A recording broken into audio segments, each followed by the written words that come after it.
Orang Indonesia yang tidak punya paspor ada 85% penduduk. Tahu artinya? Bahkan dari 15% yang berpaspor terbanyak tercatat hanya paspor haji. Artinya apa kira-kira? Demikian awal pembicaraan dibuka oleh sahabat saya yang jadi menteri saat ini. Kita lanjut. Orang asing masuk ke Indonesia paling banyak tercatat adalah sekitar 9 jutaan orang per tahun, di mana length of stay-nya tinggal di Indonesia di bawah 3 hari. Artinya, dari 9 juta tersebut 40%-nya adalah orang yang sama bolak-balik keluar masuk Indonesia. Artinya apa? Betul, artinya belum banyak orang mancanegara yang memanfaatkan wisata ke Indonesia. Kebanyakan bisnis trip. Bagaimana membuat lama tinggal length of stay menjadi lebih dari 5 hari dan spendingnya per orang wisatawan asing lebih dari $500 per harinya. Dan pebisnis spendingnya lebih dari $20.000 per hari karena belanja barang-barang untuk usaha. Kalau menjawab pertanyaan di awal paragraf tersebut, maka sesungguhnya 85% warga tidak pernah melihat apapun kemajuan negara lain seperti Tiongkok di mainlandnya, kemajuan Hong Kong,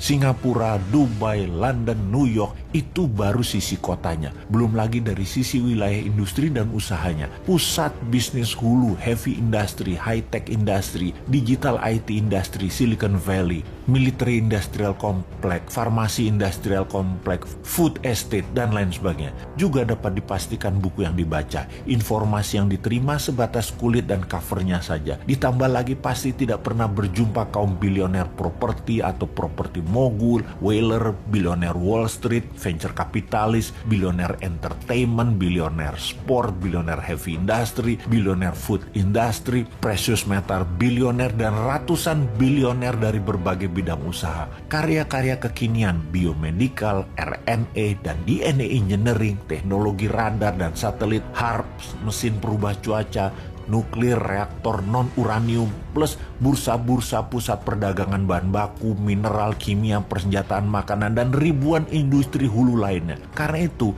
kalau New Mind mendapat mandat, maka dalam 5 tahun pertama ini, tahun terpenting untuk bisa membuat 10 juta orang lebih untuk belajar ke seluruh dunia dibayari negara. Di awalnya kirim 1 juta orang belajar ke Amerika, 1 juta orang belajar ke Tiongkok, dan 8 juta orang ke sisa dunia. Belajar sosial, sains yang terbanyak, teknologi, manufacturing, industri, dan semua hal untuk masa depan nanti terjadi. Ilmunya harus kita kuasai. Kenalkan kota, kenalkan negara lain, kenalkan kehidupan, dan kenalkan budaya lain, kenalkan masalah sosial dunia, kenalkan masalah lingkungan dunia. Indonesia harus paham detail, rinci, dan akurat. Pulang ke Indonesia, mereka tidak perlu ikatan dinas. Mereka menyebar langsung memenuhi kebutuhan dalam negeri atau membuat usaha menjadi pewirausaha di tanah air. Ada fasilitas pinjaman lunak untuk mereka memulai usaha. Sungguh, ilmu pengetahuan, pengalaman, serta keterampilan putra bangsa terbaiklah yang akan membuat Indonesia menjadi negara super power di tahun 2045. Pendidikan dan pengetahuan berlanjut. Kampus-kampus akan punya guru terbang kalau dulu istilahnya. Sekarang dosen-dosen dari kampus ternama akan mengajari live streaming di semua kampus dengan nilai SKS yang besar dan kurikulum kampus. 40%-nya adalah dosen asing, di mana kampus akan digratiskan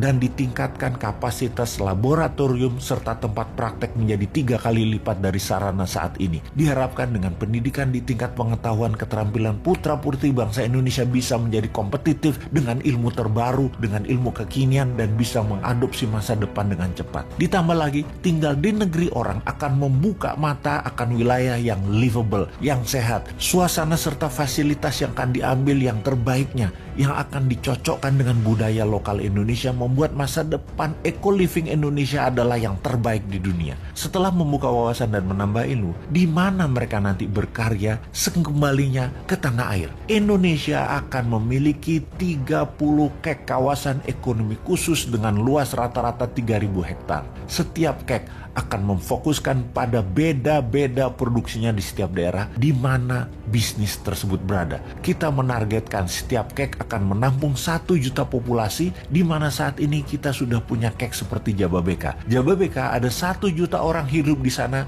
dan kawasan ekonomi khusus Jababeka, GDP per kapitanya saat ini adalah 8 kali GDP per kapita nasional, yaitu $32.000. Indonesia akan punya 30 kek baru disebar di seluruh Indonesia. Ditarget dalam 20 tahun ke depan, GDP per kapita kawasan kek mencapai $100.000 per kapitanya. Di kek, pengusaha tidak bayar pajak selama 5 tahun, juga mendapatkan kebebasan pajak free tax hingga 15 tahun untuk produk yang 100% ekspor. Free tax hingga 25 tahun untuk industri dengan tenaga kerja di atas 20.000 orang, dan produknya mayoritas untuk ekspor dengan bahan baku mayoritas dari dalam negeri. Kawasan kek adalah zona produksi, bisnis midstream, dan hilirisasi industri manufaktur. Kawasan di luar kek adalah penghasil atau hulu bahan baku, juga kawasan pasar. Kita jelaskan agar lebih paham lagi dalam ilustrasi yang sederhana. Tiongkok adalah negara produsen. Indonesia adalah negara sumber daya alam, sumber bahan baku produksi. Indonesia dipaksa atau didesain jadi negara pasar finish produk Tiongkok. Bukti negara pasar, transaksi Indonesia dengan Tiongkok surplus alias Tiongkok untung. Jadi sekali lagi kita rangkum, bahan baku SDA Indonesia dikeduk, dapat harga murah, finish produk dibalikin lagi ke Indonesia, dibeli dengan harga mahal banget. Negara tengah Tiongkok itu untung, dia pegang modal, teknologi, dan finish produk. Indonesia yang punya sumber bahan baku dikadalin, dibeli Tiongkok dengan harga murah, lalu balik lagi dari hasil akhirnya dengan harga tinggi. Sudahlah, karena bernegara saat ini geblek dan rakyatnya diganjel pakai info-info buzzer. Jadi nggak paham kalau Tiongkok itu kuasai hulu, mid, dan hilir. Kita yang ambiar. Jadi ke depan kita bagaimana? Ya seperti usulan di awal, buat kawasan ekonomi khusus, pakai printing money pembiayaannya. Kek zaman Newman nanti adalah bagai Tiongkok yang kita geser ke dalam kawasan. Bahan bakunya dari dalam negeri, dikelola di dalam negeri, hasilnya untuk dalam negeri dan ekspor, itu baru jenius bernegaranya.